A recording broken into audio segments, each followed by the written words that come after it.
Pues buenas tardes a todas y a todos. Bienvenidas, bienvenidos a una nueva actividad en el Museo de Bellas Artes de Asturias. Una semana que hemos tenido muy cargada, además de, bueno, llevamos mucho tiempo muy cargados de actividades, pero esta semana ha sido especial. Y que cerramos con esta acción que marcamos en el ámbito de lo que es ya no el día, sino la semana o el mes, la semana al menos, internacional de la poesía. Sabéis que desde el Museo de Bellas Artes de Asturias, una de sus líneas de actuación, de sus estrategias, es abrir la institución a otras disciplinas artísticas que vayan más allá de la pintura, la escultura, el dibujo, el grabado, las artes industriales o la fotografía, que son nuestras colecciones de referencia. Y abrir la institución a otras disciplinas como puede ser, y es lo que estamos haciendo, como puede ser el cine. En la planta baja, por ejemplo, estamos ahora con el Festival de Cine Saco, como puede ser la música, en sus más diversas variantes, siempre relacionando esas otras incursiones con nuestras colecciones. Tiene que haber un anclaje con nuestra colección, el cine, la música, la danza, por supuesto, y la literatura, entre otras, ¿no? La literatura, además, también en sus diferentes disciplinas, estilos, versiones. Nuestros trabajos con escritores como Ricardo Menéndez Salmón, del que han salido ya dos importantes colaboraciones. Nuestro trabajo también con otros escritores, en el volumen que hemos editado hace muy poquito tiempo, La cara oculta del museo, con 15 autores asturianos que pusieron voz a través de relatos a diferentes obras del Bellas Artes, y la poesía. Y hoy toca el turno de la poesía y de proyectar, que es lo que nos interesa, de proyectar desde esas otras disciplinas y hoy desde la poesía nuevas miradas u otras miradas en torno a nuestras colecciones o en torno a lo que es el arte en general, ¿no? Un director de un museo lo que quiere es que se revisen los discursos de sus colecciones, ya no solo desde la óptica de la historia del arte, que es desde la que trabajamos aquí en el museo básicamente, sino que se proyecten otras miradas desde otras disciplinas y que nos den ideas, fogonazos, que nos permitan seguir avanzando en el conocimiento desde esas otras ópticas o miradas de lo que aquí exponemos en particular o del concepto en general de lo que es una exposición permanente o una colección. Y hoy toca el turno, como he dicho, de la poesía, con dos poetas asturianos maravillosos, conocidos por todos.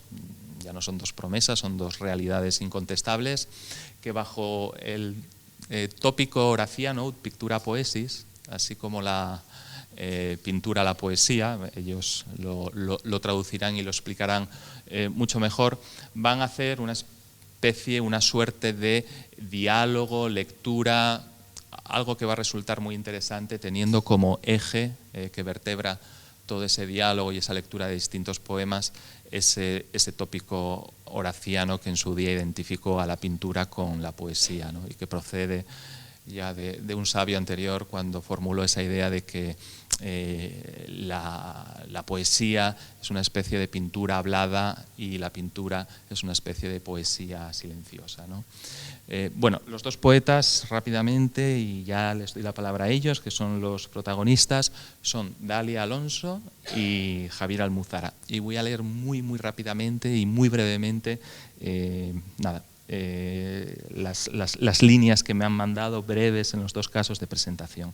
Dalia es filóloga clásica y escritora, ha publicado el libro de traducciones Las rosas de Pieria, antología de la poesía lírica griega, recientemente en 2021, libro editado por Impronta, y el poemario La Divina en el año 2022 y el cuento El perfumador oriental, publicado también en 2022 por la editorial de La Llama. Ha colaborado como reseñista en diversas publicaciones literarias y como comunicadora en varias instituciones, entre las que destacan el Festival Fiasco, de Mieres y la Ópera de Oviedo. Estudia canto y es corista en el Festival de Teatro Lírico Español de Oviedo.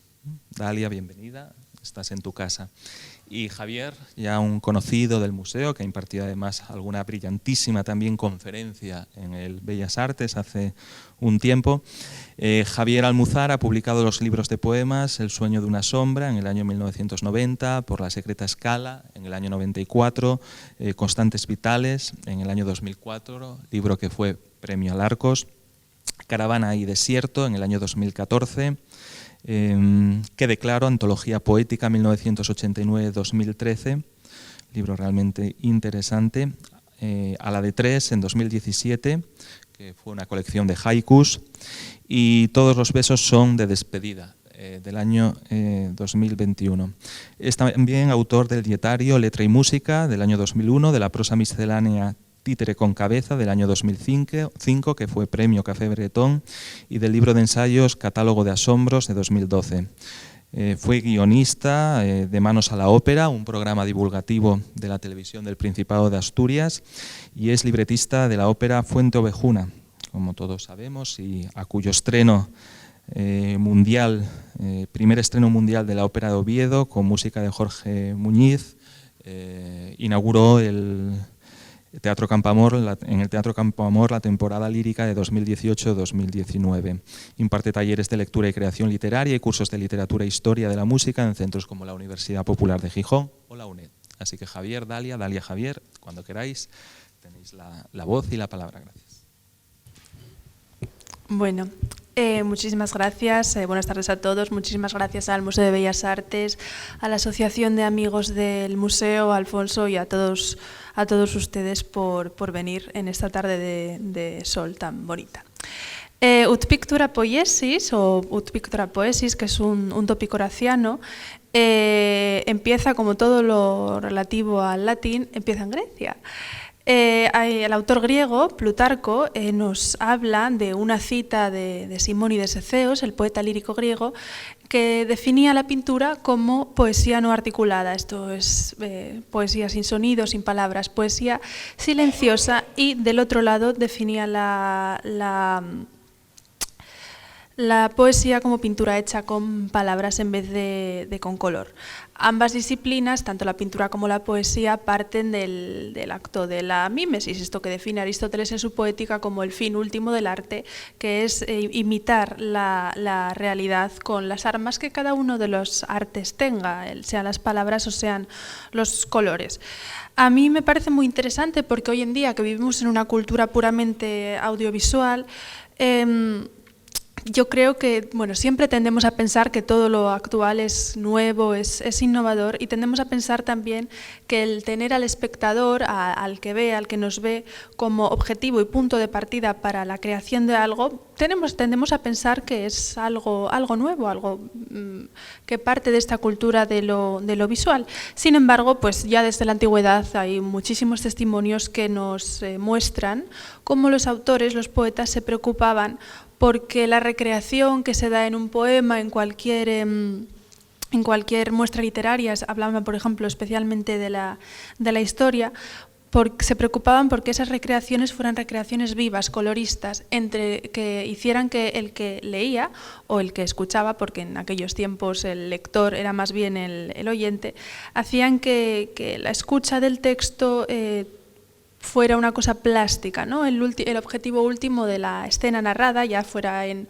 un libro de historia o en un poema, se apareciera ante los ojos de quienes leían o quienes escuchaban. Por poner unos ejemplos muy rápidos, por ejemplo, si nos vamos a Homero, tenemos esos símiles tan vivos. Hay uno que a mí me gusta especialmente, habla del ejército que se disemina por el campo antes de una asamblea, y dice: como enjambres de abejas apiñadas que de cóncava roca van saliendo siempre de nuevo y vuelan en racimo sobre las flores de la primavera, y en bandadas están revoloteando, aquí las unas y allí las otras, así grupos de gente numerosos de las naves saliendo y de las tiendas, por delante de la honda ensenada, en tropel a la junta desfilaban. Es una cosa totalmente plástica y que se repite continuamente.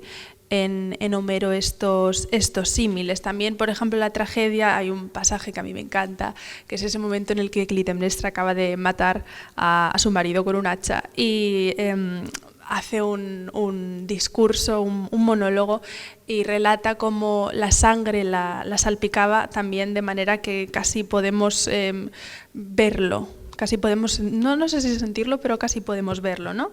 Dice: al caer el cuerpo de su marido, vomita entonces su alma y, exhalando un fuerte chorro de su garganta partida, me inunda con sus negras gotas, tan dulces para mi corazón como el agua clara de Zeus para la siembra y germinación del grano. Es una cosa muy, muy visual y que ellos querían que fuera así, y ellos lo repetían, y así lo formuló Horacio con este tópico.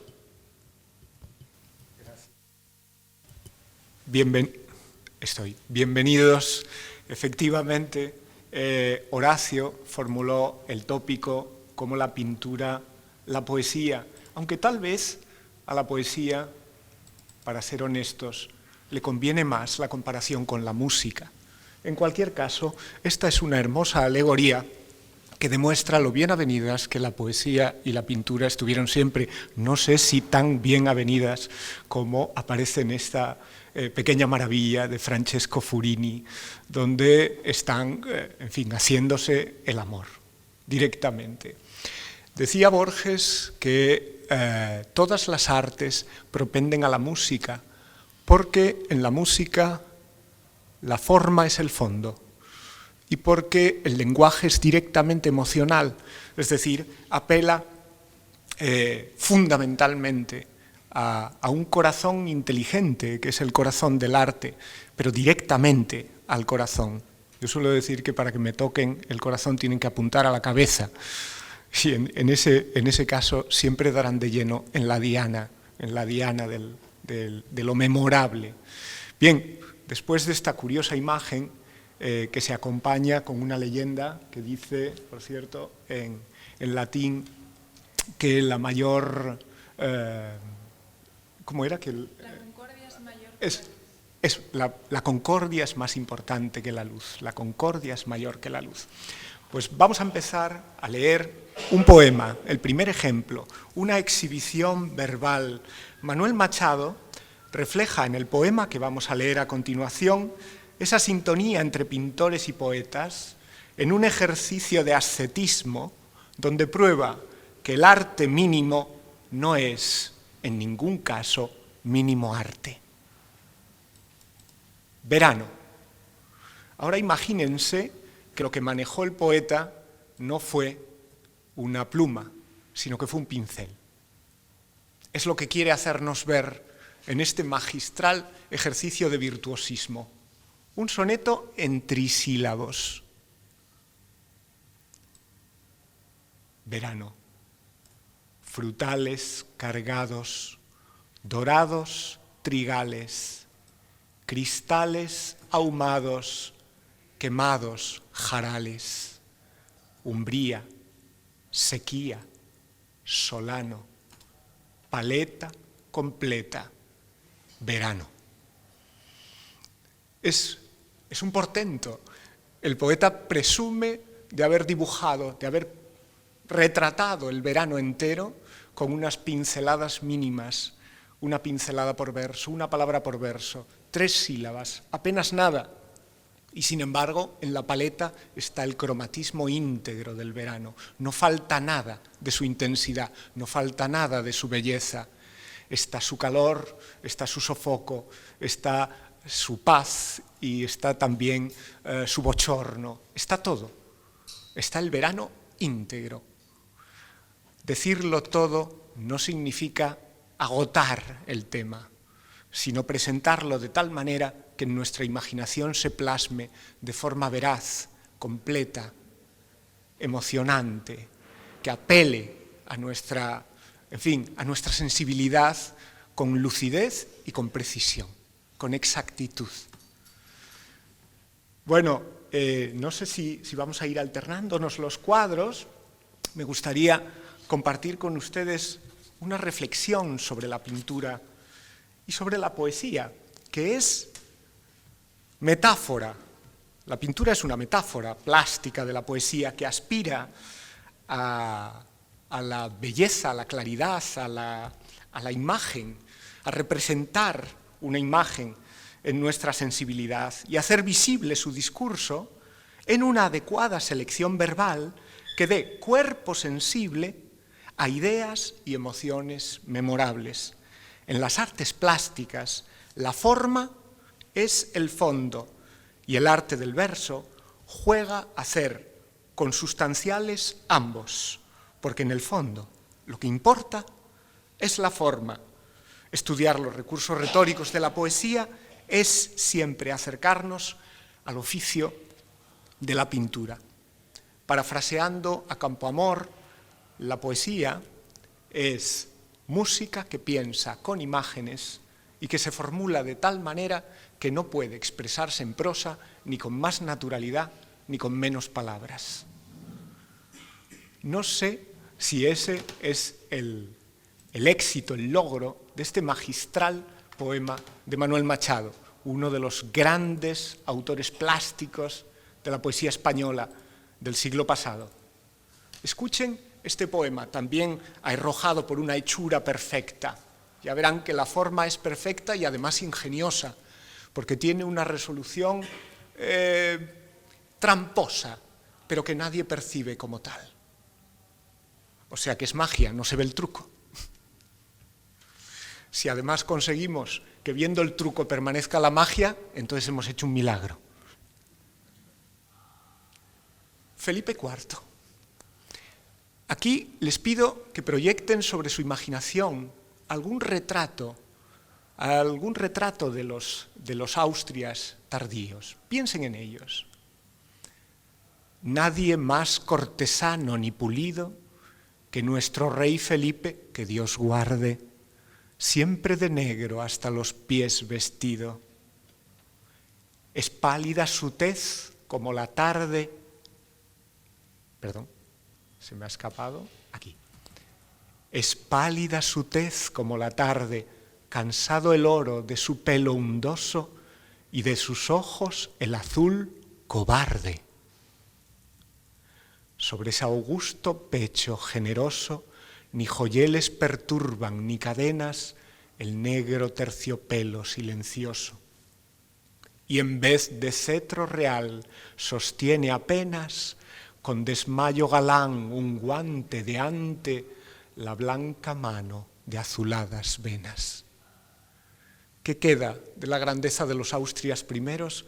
Nada.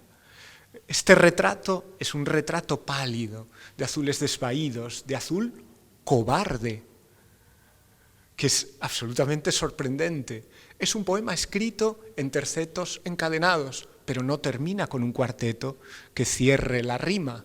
Y sin embargo no tenemos la sensación de que le falte nada. No falta rima, hay un truco, hay un broche íntimo. Si se fijan, en el último terceto hay una rima interior en el segundo verso, con lo cual queda cerrada la rima suelta, la rima que hubiera quedado pendiente de trabazón, y en vez de cetro real sostiene apenas con desmayo galán un guante de ante la blanca mano de azuladas venas. Y el guante de ante se nos cae de las manos con languidez, como quien no sabe sostener no ya el trono, sino ni siquiera el más leve complemento de su traje real. Vamos a ver el ejemplo perfecto de esta imagen que no corresponde a un cuadro concreto, sino que dibuja un cuadro poético imaginario.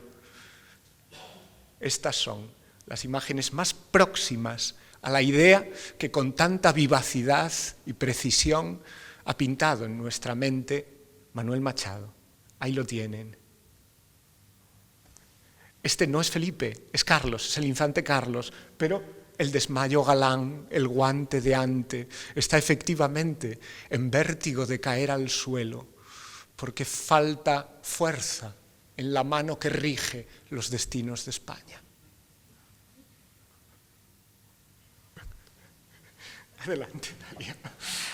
Bueno, este es un ejemplo de lo que yo creo que es pues la base de la relación entre pintura y poesía, que es la écfrasis. La écfrasis es la descripción del cuadro con palabras y habitualmente con forma de verso. La primera écfrasis se supone que es en la Ilíada, cuando Hefesto le está fabricando un nuevo escudo a Aquiles y describe pues, que aquí se ve un mar, aquí se ve una gente, y lo describe con muchísima fruición. Y la idea que teníamos ahora para empezar era leer una serie de écfrasis. Javier se ha ocupado un poco más de los clásicos y yo me he ocupado de escoger o de seleccionar, de leer unos poemas de poetas más jóvenes o más recientes, y por eso voy a empezar con Safo, que siempre es eternamente joven. Como pasa con este poema de Machado, les voy a proponer un juego. Para empezar, cuando antes hablábamos de la poesía, que era pintura con palabras, y voy a leer uno de los fragmentos de Safo que narra las bodas de Andrómaca y de Héctor, y que son el perfecto ejemplo, yo creo, de esta plasticidad de la que hablábamos antes y a la que aspiraban los antiguos. Así que cierren los ojos, imagínense estas bodas asiáticas maravillosas y llenas de dorados y de esas cosas fantásticas. Llegó un heraldo, Ideo, el veloz mensajero, renombre indestructible de Asia toda. Héctor y sus amigos traen a la de ojos fúlgidos, desde Tebas sagrada y Placia, la de fuentes eternas. A la dulce Andrómaca, en navíos, por la ruta salada de la mar, ajorcas de oro, ropas perfumadas, de púrpura, regalos primorosos, vasijas incontables de plata y de marfil. Así lo relató. Con prontitud se puso en pie su padre. La nueva se extendió por la espaciosa ciudad hasta los suyos. Las de Ilión, al punto, a sus carros de hermosas ruedas uncieron mulas, subió el gentío todo de mujeres y niñas de tobillos esbeltos, y en grupo separado las hijas del rey Príamo. A los carros los hombres uncieron los caballos, y los muchachos con solemnidad, y los aurigas, apiñadamente como dioses, sagrado, y todo se pone en movimiento hacia Ilión. Una flauta de dulce sonido y una cítara se mezclaban con el tintinear de los crótalos. Las vírgenes entonaban un cántico sagrado. Se alzaba el éter, un rumor prodigioso. En todos los rincones del camino había vasos, cráteras, mirra, incienso y canela confundían su aroma.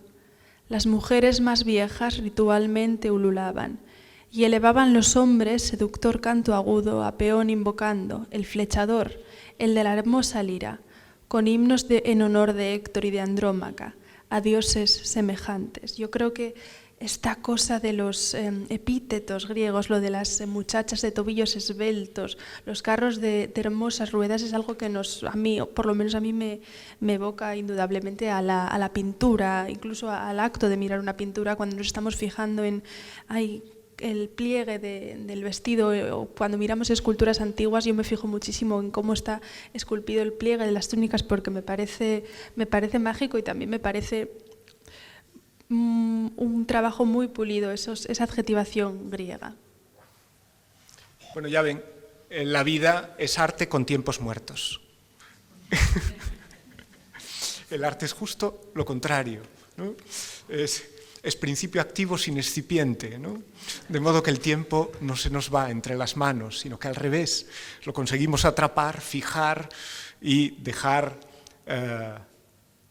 digamos, un memorable monumento que sigue conservando la vida en honor de la que ya no disfrutamos.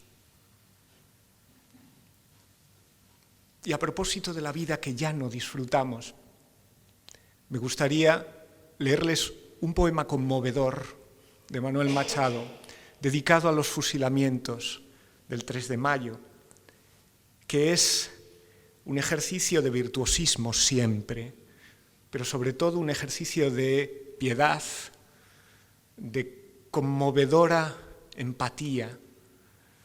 Vamos a revisar, vamos a hacer un recorrido por la historia. Aquí tienen la carga de los mamelucos del 2 de mayo y aquí los fusilamientos de Goya del día siguiente. Aquí Manet recordando a Goya en el fusilamiento de Maximiliano, del emperador. Y aquí Picasso evocando la misma escena, jugando sobre la misma planilla, recordando el eterno dolor de esa carne venida al suelo en los fusilamientos de la masacre de Corea de los años 50. Aquí las tres imágenes juntas para que vean hasta qué punto la forma es constante y funciona con esa dureza, esa gravedad de muro fusilero, y enfrente el dolor, enfrente el desvalimiento, enfrente la fragilidad, el desamparo, es decir, un ejercicio puro de humanidad.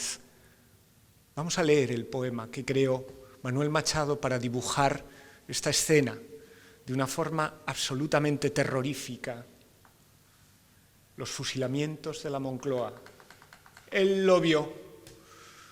Noche negra, luz de infierno, hedor de sangre y pólvora, gemidos, unos brazos abiertos, extendidos en ese gesto del dolor eterno. Una farola en tierra casi alumbra, con un halo amarillo que horripila. De los fusiles la uniforme fila, monótona y brutal en la penumbra. Maldiciones, quejidos, un instante primero que la voz de mando suene, un fraile muestra el implacable cielo y en convulso montón agonizante, a medio rematar por tandas viene la eterna carne de cañón al suelo. Se me hunde la voz, porque el poema nos lleva a ese desmoronamiento. El poema dibuja con absoluta plasticidad esa fila que horripila de fusiles. Fíjense, un halo amarillo que horripila de fusiles en la uniforme fila.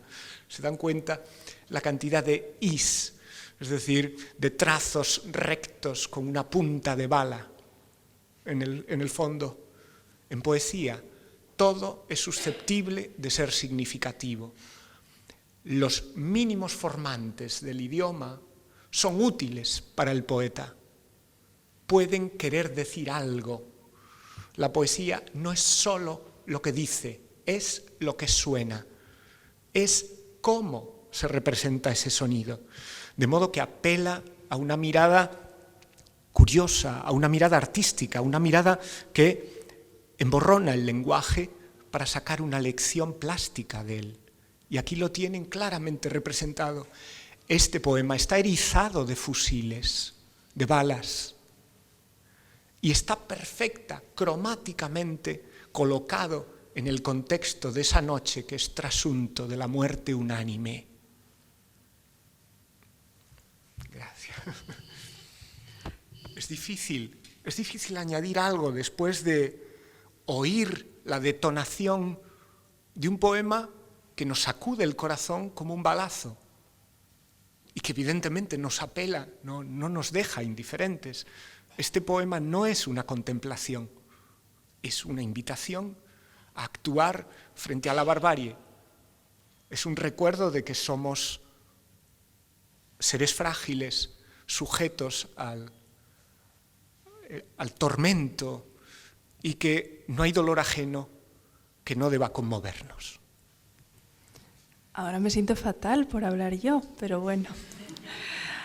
Hablamos de la éfrasis y del poema como pura descripción, pero yo creo que también algo con lo que trabaja mucho siempre el poeta es con lo que le evocan las distintas obras de arte. Y eso pasa mucho con la música. Yo creo que a ti y a mí nos pasa cuando escribimos, muchas veces citamos o indicamos una referencia a una pieza musical o a lo que sea y realmente no estamos diciendo nada sobre el contenido de esa pieza, sino sobre lo que nos evoca. Y por eso quería leer un par de poemas. El primero es de Elisa Sestallo, que es una poeta gijonesa y es un haiku, es muy pequeñito, Y me resultaba curioso leerlo aquí porque está hecho a partir de una pintura de Aurelio Suárez, que está expuesta está en el otro edificio, lo de Aurelio Suárez, en la sala 21, me dicen, por el pinganillo. Y se titula Erosión.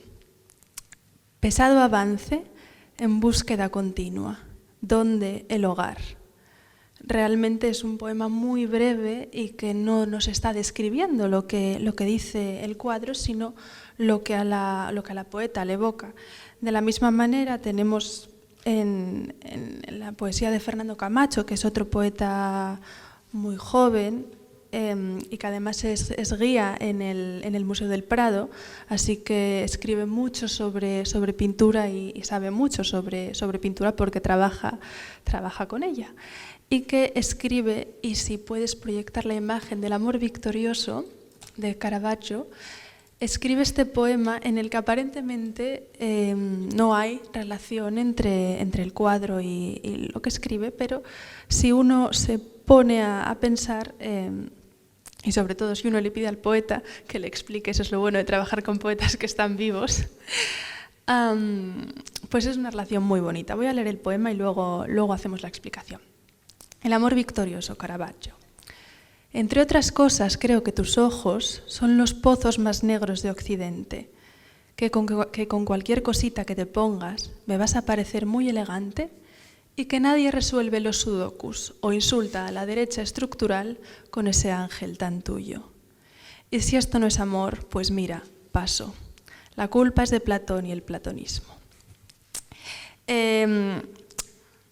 Cuando yo le pregunté a Fernando, que es amigo mío, aparte de un gran poeta, exactamente dónde estaba la relación, porque yo reconozco que me costó verla a priori, él me explicó que en este cuadro Cupido no tiene nada salvo a sí mismo, no tiene ningún accesorio, salvo, en sus palabras, esos instrumentos ahí tirados.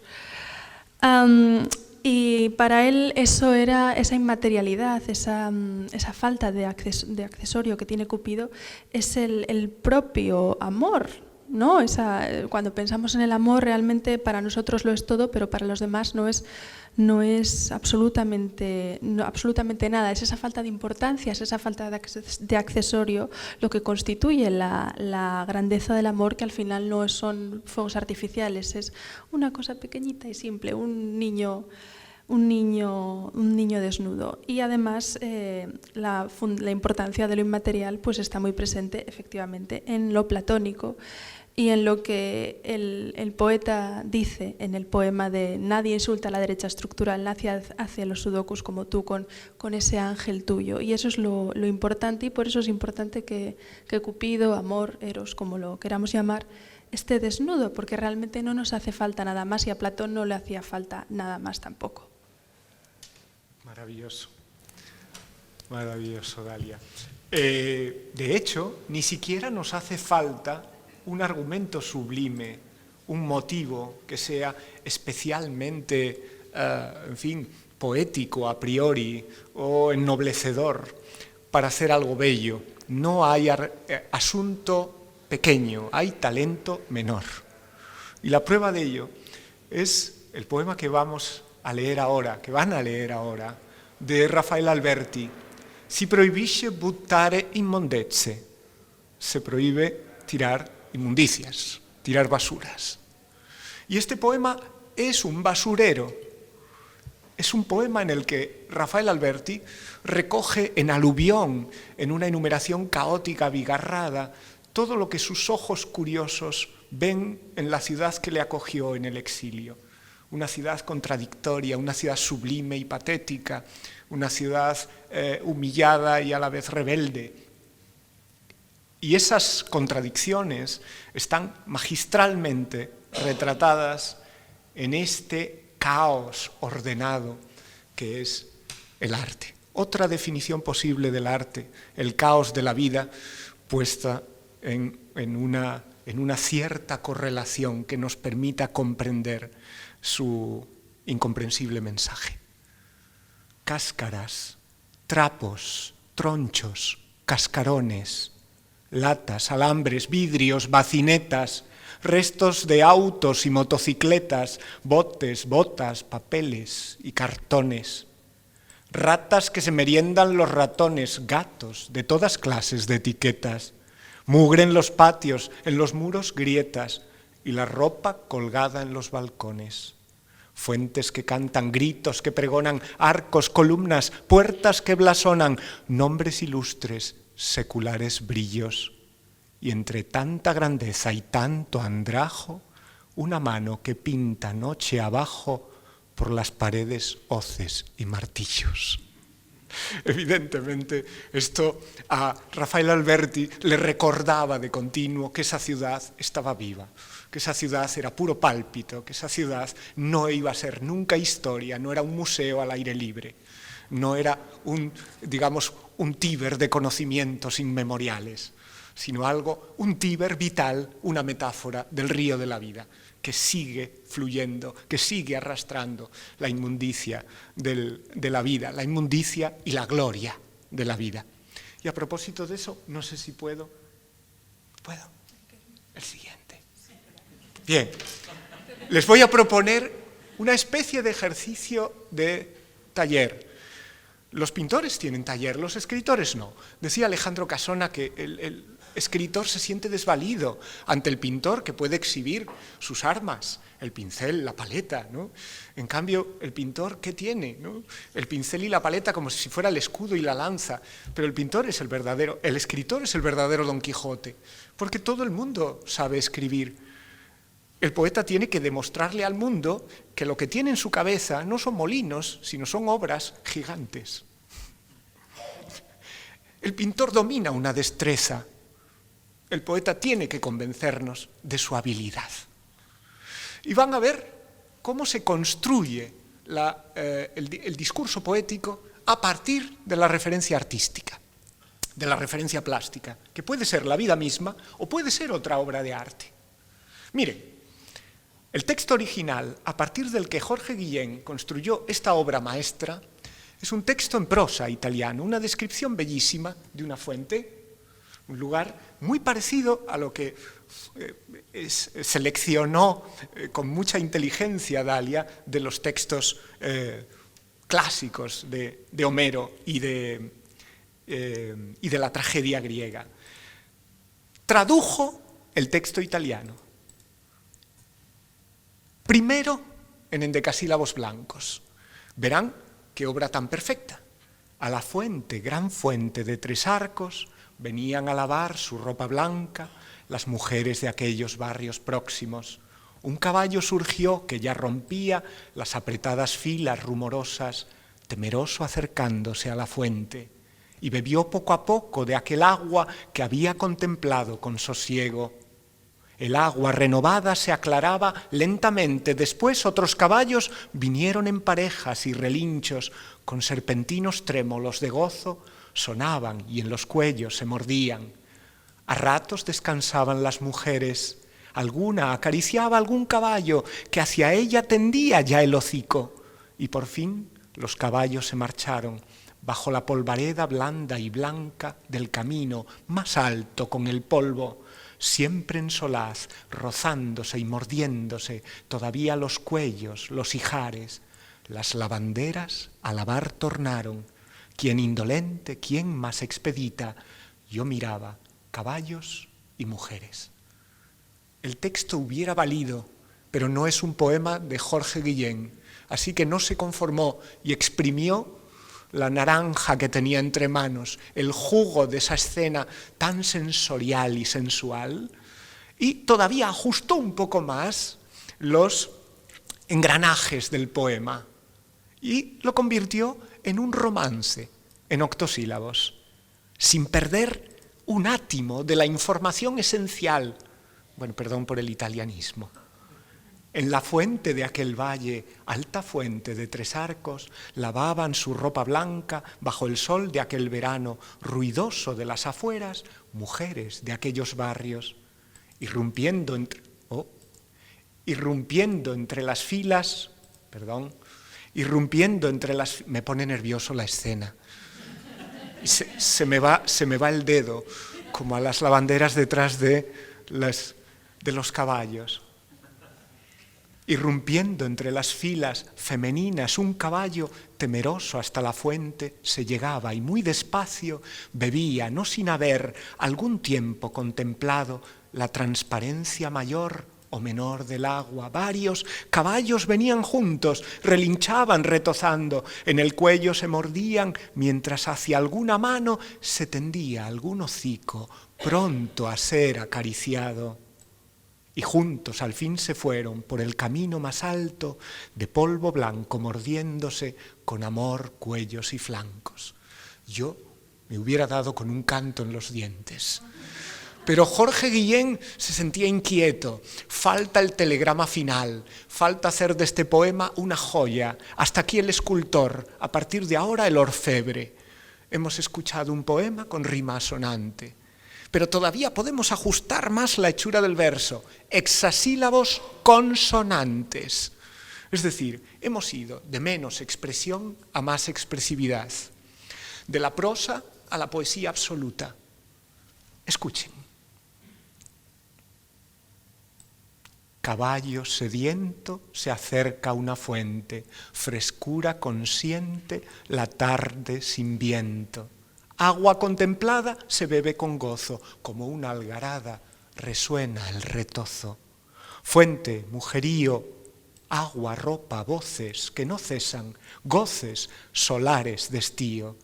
El agua nos sacia, un cuello se inclina, más caballos hacia caricia vecina. Con la polvareda blanca del camino se va el grupo equino, la hermosura queda. Con ese gesto, además magistral, ¿no? Como aprovecha un encabalgamiento para hacernos alargar la mano, como si pudiéramos verdaderamente acariciar esa escena. El agua nos sacia, un cuello se inclina, más caballos hacia caricia vecina. El encabalgamiento es significativo porque nos hemos ido con la mano del verso a acariciar el rostro. Y estamos hablando de éfrasis, y de eso que entendemos todos cuando pensamos en poesía y arte, pero he visto que en la poesía encontramos numerosas muestras del arte como objeto poético, pero no necesariamente de manera descriptiva, sino a veces simplemente la contemplación. Hay una viñeta que me gusta mucho, que es la How to Look at Art, la quinta, esa.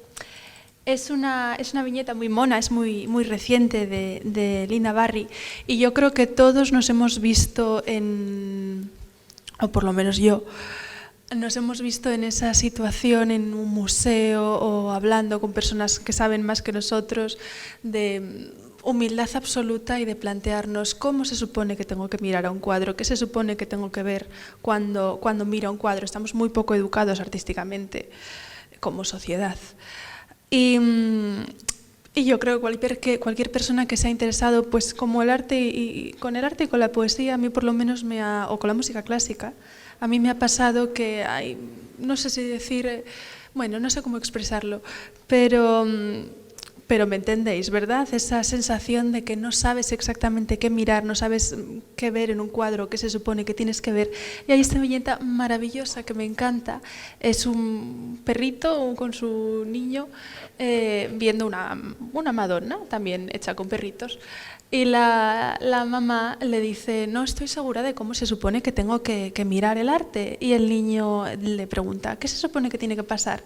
Y la madre le dice, algo grandioso, una revelación, como que de repente lo entiendes todo, pero no estoy segura de cómo se puede hacer, o no estoy segura de cómo se hace.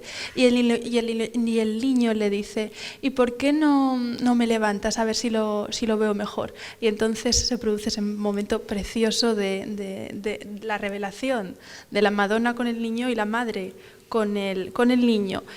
Y es una viñeta que me gusta mucho y que me representa bastante mi experiencia a la hora de acercarme a la poesía, a la música, porque a veces es perder el miedo a acercarnos y simplemente observar el arte de la misma manera que nos observamos a nosotros, de la misma manera que nos conmovemos con todo lo que nos rodea. Hoy en día que utilizamos ese término absolutamente capitalista, que es consumir cultura, los consumidores de cultura, pues yo abogo por buscar otra definición. No sé si es empaparnos, no sé si es nutrirnos, pero otra cosa, ¿no? Contemplar el arte igual que contemplamos la naturaleza, igual que estamos por la calle, vemos una escena tierna y nos enternecemos. No, muchas veces no es necesario buscar más allá, solo hay que coger al niño en brazos y mirar el cuadro de la mamá con el niño en brazos y ya está. Y no hay más allá.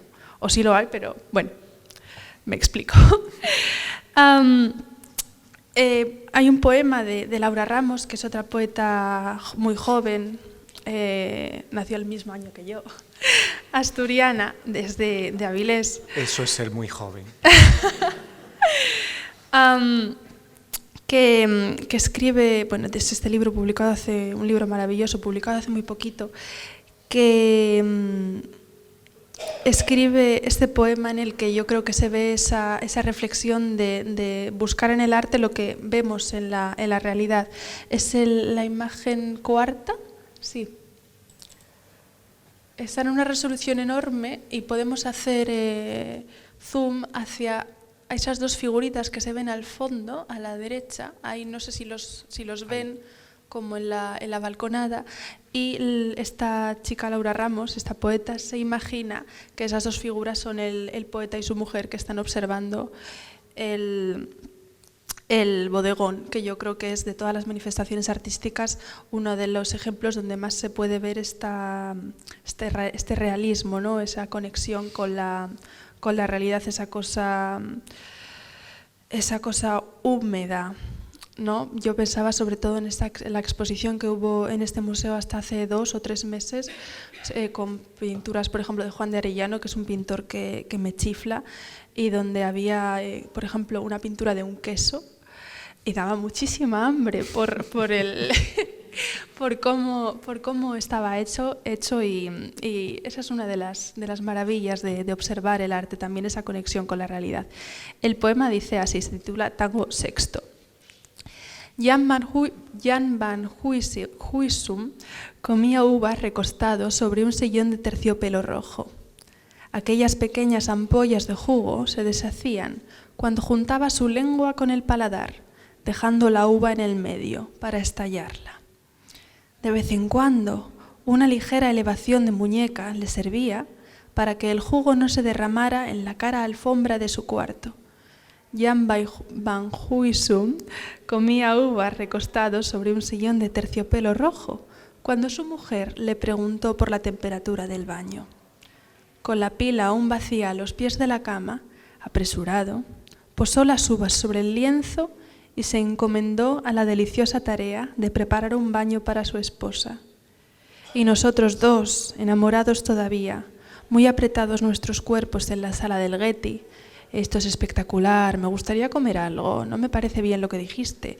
En esta ciudad hace un calor insoportable, cuando lleguemos a casa seremos viejos. Te quiero como a un dios que acaba de nacer. Confundimos las uvas con un cuadro. Qué hermoso. Maravilloso. Maravillosa imagen y muy curiosa perspicacia, ¿no? La de sacar del fondo del cuadro la vida que está observando el arte, ¿no? El arte está en primer plano y parece que es esa vida telúrica, ¿no? Eso que viene de la tierra, los frutos naturales. Sin embargo, es el arte en ese primer plano. La vida está ahí, oscurecida atrás, ¿no? Pero curiosa, mirando, desde delante o desde detrás, pero mirando, siempre mirando. El arte es necesario porque la vida no es suficiente.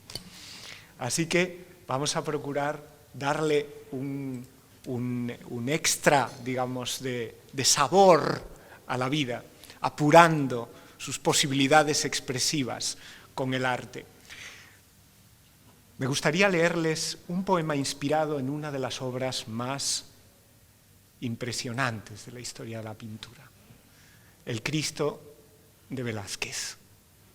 Deténganse un instante en su contemplación, porque a continuación oirán un poema que no es previsible, que tiene un tono distinto del que aparenta el cuadro, pero que va al fondo, al corazón de su drama, de su pasión humana. Bien, suficiente. Ahora se pueden examinar de él. El Cristo de Velázquez, poema de Ángel González, que utiliza lo mismo que los pintores, utilizan una base cromática común. Ángel González utiliza una metáfora continuada, basada en las referencias taurinas. Banderillero desganado, las guedejas del sueño cubren tu ojo derecho. Te quedaste dormido con los brazos alzados y un derrote de Dios te ha atravesado el pecho. Un piadoso pincel lavó con leves algodones de luz tu carne herida, y otra vez la apariencia de la vida a florecer sobre tu piel se atreve. No burlaste a la muerte, no pudiste. El cuerno y el pincel confabulados dejaron tu derrota confirmada. Fue una aventura absurda, bella y triste, que aún estremece a los aficionados. ¡Qué cornada, Dios mío, qué cornada! ¡Qué cornada, Dios mío, qué cornada! Vuelvo al cuadro.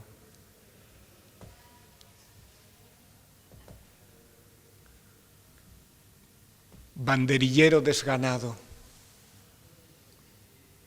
un derrote de Dios te ha atravesado el pecho.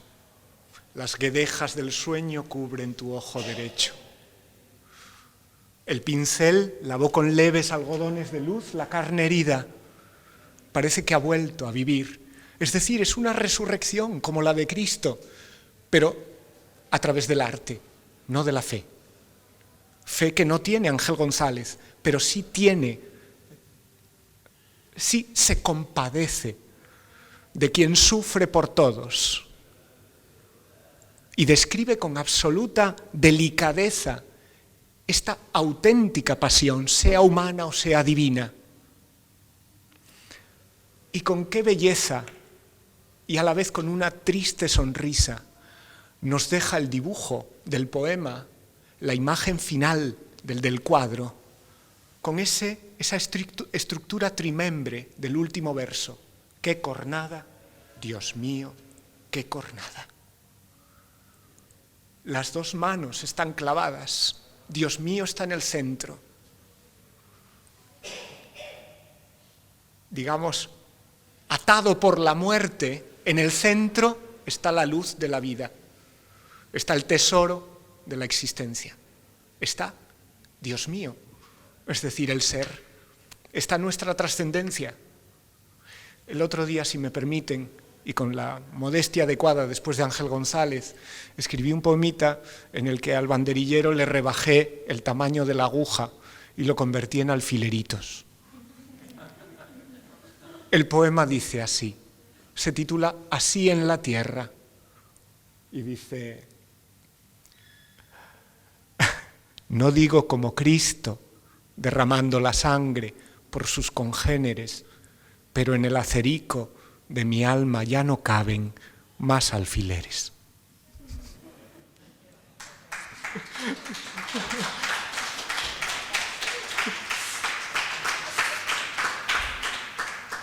Bueno, yo creo que ya vamos a ir, no sé cómo vamos de tiempo.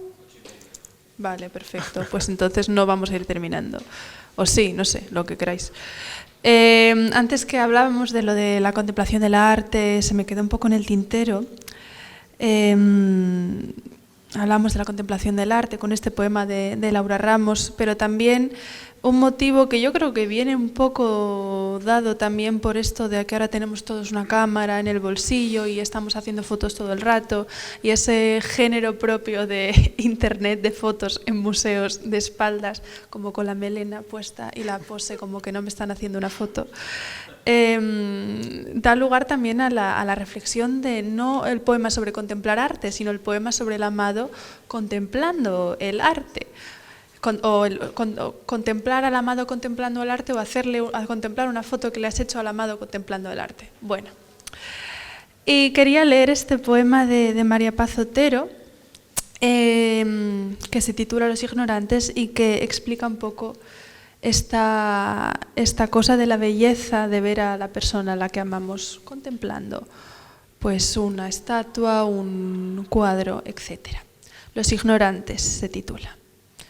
Con el pelo mojado y el jersey adherido como un molusco a tus pechos, entramos en el Louvre a resguardarnos de la lluvia. Tus ojos, acrobáticas ranas diminutas, saltaban ágiles entre los cuadros.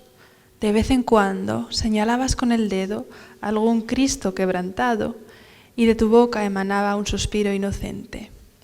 Más tarde, frente a la Venus, las cámaras de los turistas parecían los ojos de penetrantes arañas. ¿En cuántas fotos saldrás y no lo sabremos? ¿Cuánta gente sabrá que te miraba? Qué bueno. Y hablando un poco también de los géneros de Internet y de todas estas cosas, yo creo que también es justo que hablemos de la poesía y el cine, porque bueno, el cine no deja de ser un arte, no sé si decir plástico, pictórico, pero un arte relacionado con la imagen y con el color.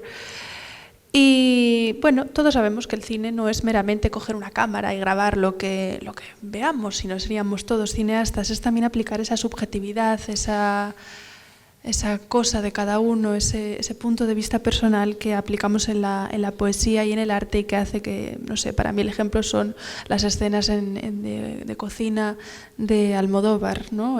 Cuando, por ejemplo, pienso en La flor de mi secreto, cuando van al pueblo y están haciendo unos huevos fritos, que es la cosa más banal del mundo, y de repente es una revelación, como lo que veíamos en la viñeta de los perritos, ¿no? Para mí es una revelación ver a Marisa Paredes haciendo un huevo frito, la verdad, y para todo el mundo, yo creo.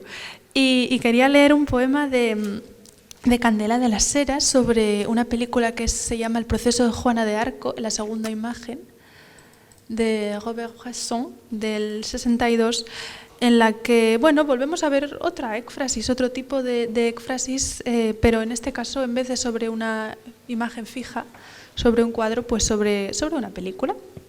Y el título del poema es el título de la película, Procès de Jeanne d'Arc. Muy cerca de Domremy existe un árbol, el árbol de las hadas. Limita con la fuente milagrosa, el lugar donde beben los enfermos. Juana recoge flores, feliz por la campiña, y teje las coronas presagio de su muerte. Cantábamos, bailábamos, pero no llegué a ver las hadas junto al árbol. Hija de campesinos, tu vida se desliza con la siembra. La luz del sol broncea tus suaves hombros níveos. La lluvia en primavera empapa tu cabello. Te gusta hacer dibujos con las briznas más secas del estío. Una tarde, al volver a casa, te apartas del camino, encuentras la mandrágora, Death to the Witch. Ni siquiera 20 años y ya estás condenada. Proteges tu virtud vistiendo como un hombre. Has convencido a Francia de seguir los dictados de una voz que solo escuchas tú. Esperas en tu celda la respuesta, pero no hallas consuelo en las revelaciones. Tu Dios ha decidido no salvarte. La Iglesia te repudia, cercena y abandona. ¿En dónde me hallaré esta noche? En la hoguera tu cuerpo recobra forma de mujer. En la hoguera tu cuerpo recobra forma de mujer. A veces el último verso queda resonando. Si es como un portazo. Dicen que el poema se juega la vida en el primer verso y la resurrección en el último. Esto es que una vez cerrado el poema, seguirá viviendo si el último verso le ha dado esa cuerda metafísica necesaria para sobrevivir. Y también que se juega la vida en los adjetivos que dan vida. Hay adjetivos que dan vida y hay adjetivos que matan. El necesario da vida, el innecesario siempre mata. No es trivial, mata. Y en poesía especialmente. Es como una pincelada fuera de lugar, es un cromatismo inadecuado, es un mal enfoque en el cine. No hay posibilidad de escaparse a eso. Y estos maravillosos poemas tienen esa fluidez, esa naturalidad, Y sobre todo esa exactitud, esa extraña exactitud, porque la poesía es exacta sobre un asunto que es de suyo difuso. Entonces, ¿cómo valoramos la belleza de un poema si habla de algo que es inefable? Por eso muchas veces la poesía utiliza contrarios para llegar a una solución de verdad. Recuerden el famoso poema de Lope de Vega, ¿no? Desmayarse, atreverse, estar tierno, liberal, esquivo. En fin, quien lo probó lo sabe, esto es amor. Lope de Vega no sabe cuál es el secreto. Nos plantea las antítesis necesarias para que nosotros saquemos la solución de verdad. Él no tiene la respuesta, pero conoce el rango, el espectro enorme, la antítesis que abarca el arco emocional del amor. Bueno, a propósito de ese arco emocional, que puede ser muy grande desde el punto de vista afectivo, pero muy pequeño desde el punto de vista plástico, pienso en un poema del poeta que voy a leer a continuación, un haiku, un mínimo haiku, como el que leyó antes Dalia, un poema que es apenas una mariposa, tiene 2 pentasílabos y un heptasílabo en medio, un cuerpo largo y 2 alas, nada más, o sea, lo justo para echar a volar con la mínima sustancia de vida y de vida, qué bonito, es un calambur. La poesía se hace de juegos, el lenguaje es maleable, está a nuestra disposición, jugamos con él continuamente, hay que dar con el quiz, digamos, del muñeco. No hay que estropear el muñeco, no hay que querer saber cómo funciona, pero hay que manejarlo, hay que descubrir todos sus resortes. Y efectivamente, la poesía, cuando funciona, se hace de una forma lúdica, pero igual que juegan los niños, siempre en serio. El poema dice así: la mariposa es hija de una flor y de un aplauso.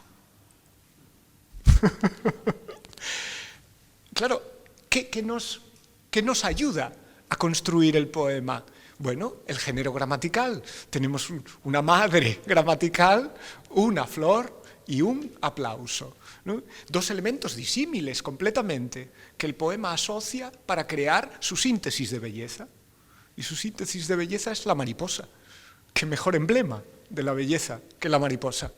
Pensando en ello, se me ocurrió el otro día, y vuelvo a incurrir en la evocación de un poema mío después de uno magistral de mi maestro.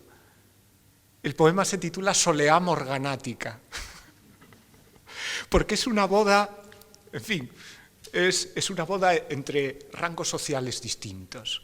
Dice así: bata de cola, hija de un pavo real y de una escoba.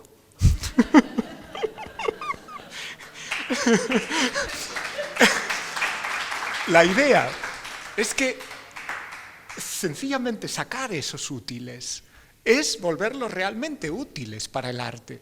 Todo es útil para el arte. Una mirada curiosa es una mirada esencial. No sé, es decir, ver la vida por primera vez cada día es vivirla de verdad. La poesía es el arte de llamar a las cosas por su nombre. Por lo tanto, es un arte sagrado, es el arte de bautizar el mundo. Lo que dice el diccionario es aproximado, lo que dice la poesía es capital, definitivo. El diccionario solo es un instrumento, la poesía es el verdadero destino de las palabras. De modo que su valor es sagrado, es el de dar su agua bautismal a la realidad, naturalmente a través de una mirada perspicaz, una mirada curiosa, una mirada, en fin, sugestiva, una mirada original, claro. Todo el mundo mira el mundo de distinta manera, pero si el poema está bien escrito, el poeta, hable de lo que hable, habla de sí mismo. Y si lo ha hecho bien, le lea quien le lea, se leerá a sí mismo. Por lo tanto, da igual que esa mirada sea singular. Sobre ella se proyectará la singular manera de leer que tenga cada lector. Y eso enriquece el mundo exponencialmente, como es lógico. Y después de esta absurda digresión, que espero que haya tenido algo de sensatez, lo dudo, voy a leer mínimos, dos, tres, o tal vez primero tú, y luego dos muy breves de Miguel Dors, con los que quisiera terminar antes de hacernos un pequeño homenaje mutuo. ¿Tú ibas a hacer? Yo iba a hacer un poco la trampa e iba a poner el vídeo ahora. Vale, porque ya que genial. hablábamos de cine y de las nuevas posibilidades de la poesía y de la imagen, ahora está de moda una cosa que se llaman los videopoemas. Y bueno, pues como todos los soportes, pues tiene sus cosas buenas y sus cosas malas, pero hace un año o dos, ¿en qué año estamos? En 2023, hace 2 años entonces, se hizo en los museos de Madrid, se hicieron una serie de videopoemas en los que diversos poetas escribían un texto a partir de alguna de las obras expuestas y luego se hacía pues una creación audiovisual en la que los poetas recitaban el texto y además se hacía una especie de performance. Y tampoco tenemos tiempo para reflexionar sobre esto, yo tampoco es que tenga una opinión excesivamente formada, está bien, como todo. Pero me gustaría ver uno para que observemos lo bien que puede quedar y lo expresivo que puede ser algo como esto. Es un poema de Rosa Verbel sobre el cuadro Vuelo de brujas de Goya, pero bueno, se ve durante el vídeo.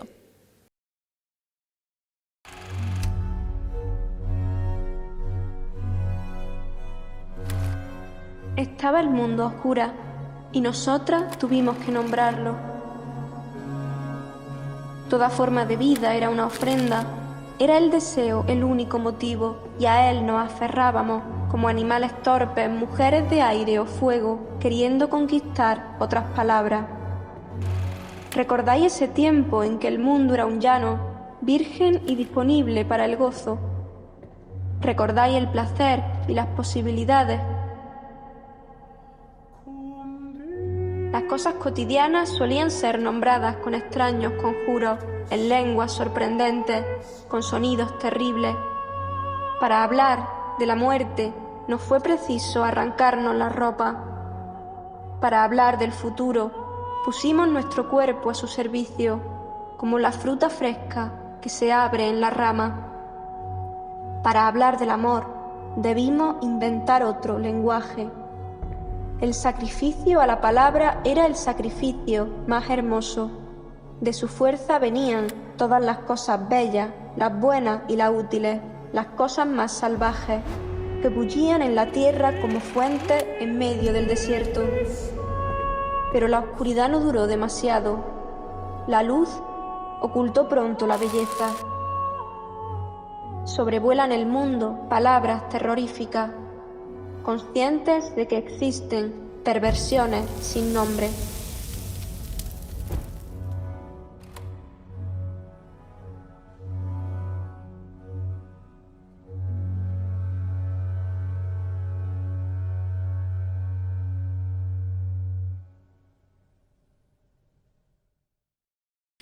Es casi como un videoclip, ¿no? Y Dios. yo creo muy bonito, hay un montón, si los quieren ver, con poner en YouTube Pictura Fulgens, que es como se llamó la iniciativa, salen pues muchísimos, habrá 15 o 20.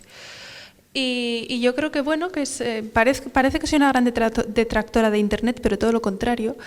Y me parece que es una de las tantas posibilidades que nos ofrecen los nuevos formatos y los nuevos soportes para mezclar, en este caso además con música, que ya te estabas embalando a cantar.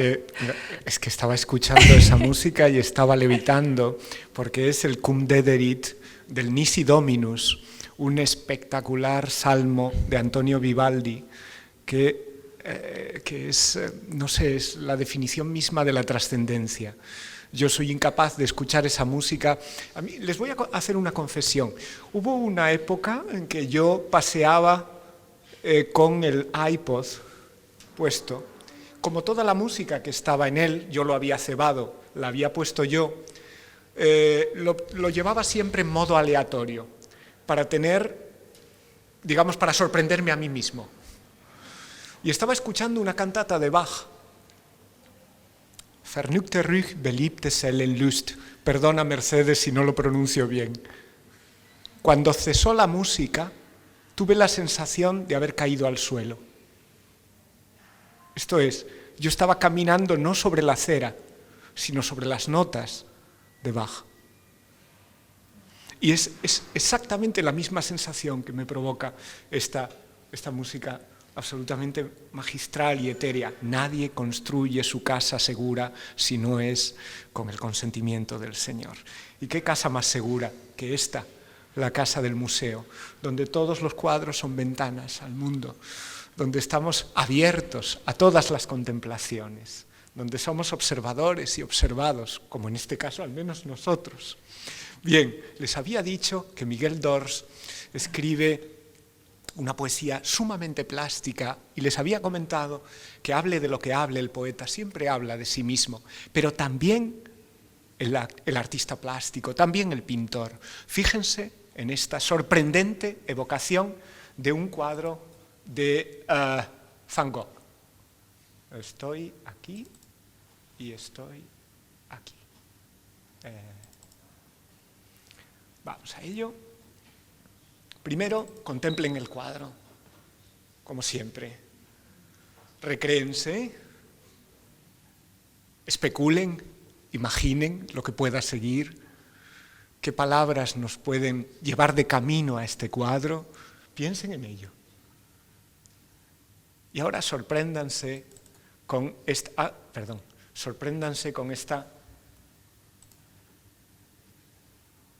lucidísima evocación. Campo de trigo con cipreses. El poema se titula Vincent van Gogh termina Campo de trigo con cipreses. Crepita el amarillo en el trigal convulso, los cipreses como una hoguera negra y sobre el horizonte nubes enfurecidas. Descansa al fin.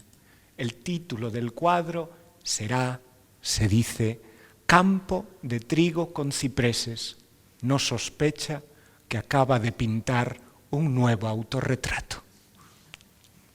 Claro, el giro final, el mecanismo de engaño-desengaño, esa sorpresa que aflora al final del poema, como aflora al final del cuento de intriga policial, para desengañarnos, para provocarnos, digamos, el sobresalto de la revelación. Efectivamente, esto no es un paisaje, es un autorretrato. Porque miremos lo que miremos, lo que vemos es nuestro rostro múltiple, repartido por la imagen del mundo. Así lo dice Borges en La imagen de su cara, ¿no? Un hombre que se pasa la vida trazando líneas, evocando recuerdos, dibujando fantasías, y al contemplar al final de su vida ese retrato se da cuenta de que son las líneas de su cara. Es decir, que lo que ha hecho en el recorrido vital ha sido llegar a sí mismo, llegar a la versión definitiva de sí mismo. Decía Marguerite Yourcenar en un cuento memorable que se llama Cornelius Berg, la desolación de Cornelius Berg, un supuesto pintor flamenco que conoce el talento de Rembrandt y que conoce las limitaciones propias. Y termina diciendo, ciertamente Dios es un gran pintor. Lástima que no se haya limitado a hacer paisajes. Y esa es la razón por la que este poema es tan conmovedor, porque este es un paisaje íntimo, porque esos cipreses que se revuelven como llamas verdes, porque esos trigales inquietos son las zozobras, las inquietudes, la desolación de Van Gogh. Da igual que el cuadro esté iluminado, está iluminado con una luz mortecina. Y por último, y ya con esto termino yo, Ortega Muñoz, La puerta y el burro. Hemos llegado a lo más cercano a nosotros.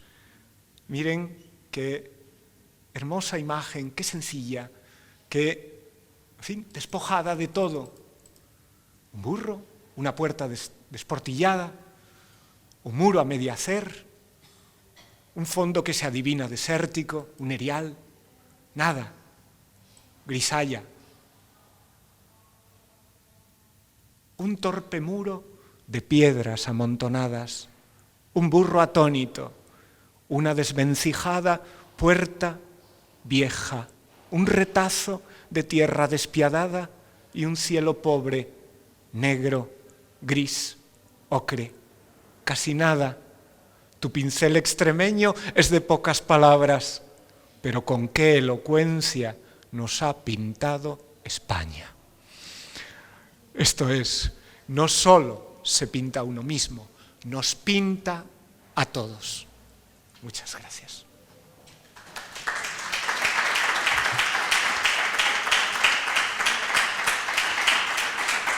Que no nos vamos.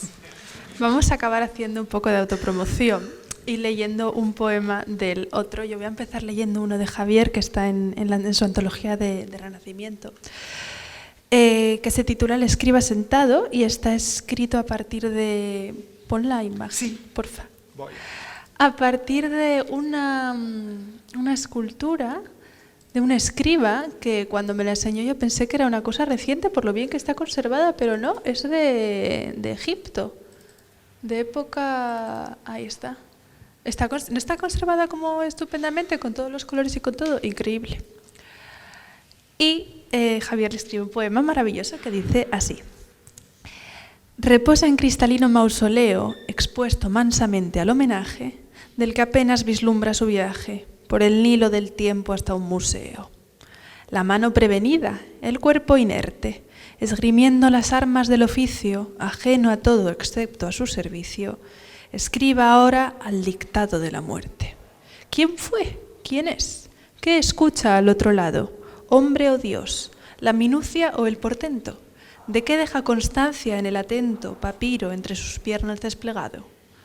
Notario de los días del desierto, da fe de que aún hay vida en lo que hay muerto. Gracias. Gracias, Dalia. Suena mejor de lo que es en tu voz. Bien, y ahora yo voy a leer un poema del último libro de Dalia, La Divina, un libro sorprendente, no se lo pierdan, una voz que ya ha nacido madura, plena, sugerente y llena de posibilidad de distintas lecturas para el futuro. Sorpréndenos. De aquí en adelante sigue sorprendiéndonos. Johnny Guitar, el título apela a la película de Nicholas Ray del año 1954. La noche enfría deprisa. Ven, sírvete un trago, tómame en tus brazos y dime palabra por palabra lo que debo confesarte. Existiré solo cuando tú quieras que exista. Abandóname otra vez, pero dime una oración que repetir cada noche mientras espero tu vuelta, aunque nunca vuelvas. Pero dame una palabra para que al menos pueda arrasar mi país en torno a ella.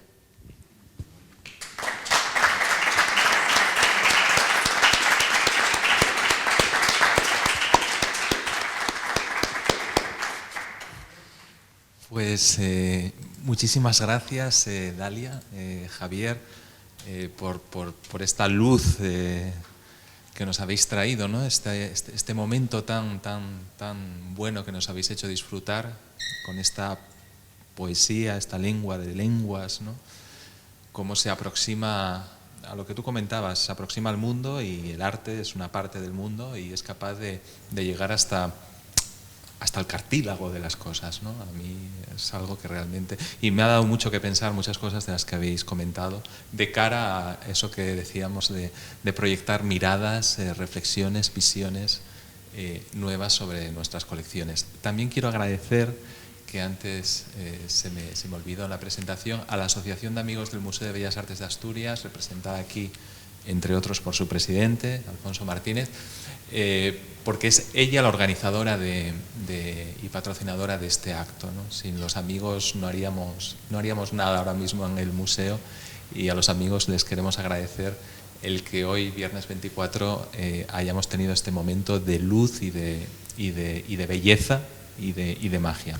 Todavía nos queda tiempo para un comentario, una pregunta, reflexiones que alguien quiera hacer en torno a este diálogo, este ut pictura poiesis horaciano que ha tenido lugar en el museo en esta hora y media. No sé si alguien quiere comentar algo, preguntar, lanzar una reflexión. Entiendo que después de lo que hemos leído, se ha leído y escuchado, es difícil, ¿no?, elevar el tono de nuestra voz. Me gusta el silencio que hemos escuchado. Yo creo que nos ha pasado a los dos, ¿verdad, Dalia? Su silencio ha sido muy acogedor. Y el silencio con el que responden a esta pregunta, aún más, porque el silencio es el eco del asombro. Así que gracias. Pues con estas palabras, gracias.